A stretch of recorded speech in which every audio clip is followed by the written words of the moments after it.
Preview.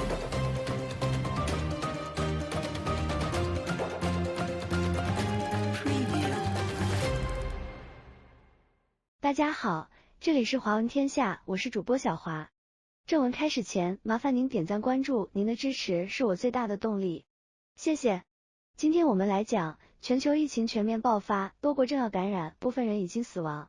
3月12日，全球疫情严重程度全面升级。菲律宾总统府正式对雇员和访客关闭。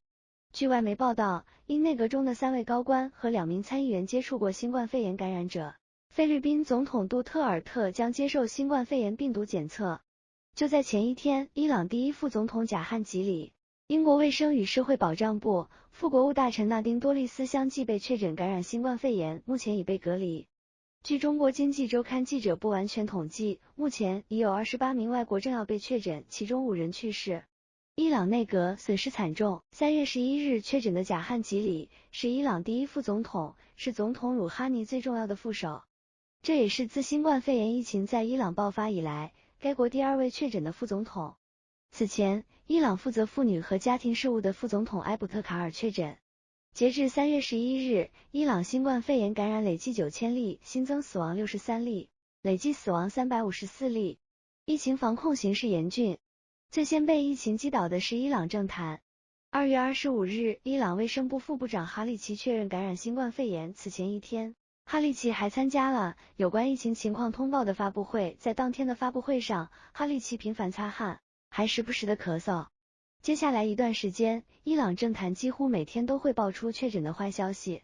目前，伊朗已有多名政要、议会议员确诊感染新冠病毒，其中包括紧急医疗服务部负责人、国会国家安全与外交政策委员会主席等多名高官。同时，伊朗还有数名政府高官因新冠肺炎去世，包括伊朗驻叙利亚原大使谢赫伊斯兰、一名新当选女议员法蒂玛拉赫巴及伊朗确定国家利益委员会成员米尔·穆罕默迪等。更让人担心的是，疫情还在持续对伊朗政坛产生负面影响。据外媒报道，贾汉吉里确诊后，政府内阁已有4位部级以上官员确诊，而这些官员在确诊前都曾与伊朗总统鲁哈尼及其他内阁成员会面，可能导致高级领导层感染风险。白宫也不安全。3月10日，美国总统特朗普对媒体表示自己目前感觉很好。白宫医生说他并不需要进行新冠肺炎病毒检测。据美国媒体报道，在得知自己可能曾与一名新冠肺炎感染者有过接触后，3月6日刚被特朗普任命为白宫幕僚长的共和党众议员马克·梅多斯正在进行自我隔离，以此作为一种保护措施。周末，梅多斯被告知，他可能与12天前新冠肺炎病毒检测呈阳性的保守政治行动会议与会者有过接触。梅多斯的发言人本·威廉姆森表示，出于谨慎考虑，梅多斯接受了病毒检测，结果呈阴性。根据医生的预防建议，他虽然没有出现任何症状，但仍将待在家里，直到14天的隔离期结束。3月6日，梅多斯被特朗普宣布任命为白宫幕僚长。目前白宫并没有说明梅多斯自上个月的会议召开以来是否与特朗普有过近距离接触。从目前美国的疫情来看，特朗普要担忧的不仅是梅多斯一人的身体状况。3月9日，佛罗里达州众议院议员马特·盖兹宣布进行自我隔离，而就在9日当天，马特·盖兹还和特朗普同乘一辆总统专车和一架空军1号总统专机。此外，同样宣布在自我隔离的乔治亚州共和党众议员道格·柯林斯在3月5日曾与特朗普一同访问了位于乔治亚州的疾病控制与预防中心。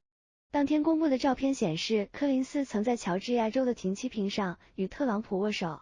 纽约联合国总部出现首例新冠肺炎确诊病例。据路透社报道，当地时间周四，菲律宾驻联合国的一名女外交官被确诊感染新冠肺炎，这也是纽约联合国总部出现的首例新冠肺炎病例。菲律宾驻联合国代理大使 Kira Azizina 称，从今天开始，菲律宾驻联合国代表团立即封闭，所有人员开始自我隔离，并将在出现症状时就诊。目前我们假设所有人已经被感染。根据联合国外交人员在线名录，菲律宾代表团位于曼哈顿第5大道，大约有12名外交官。本期的播报就到这里了，关注我，下期我们讲全球疫情爆发，病毒终于伸向体育娱乐界，东京奥运会能否如期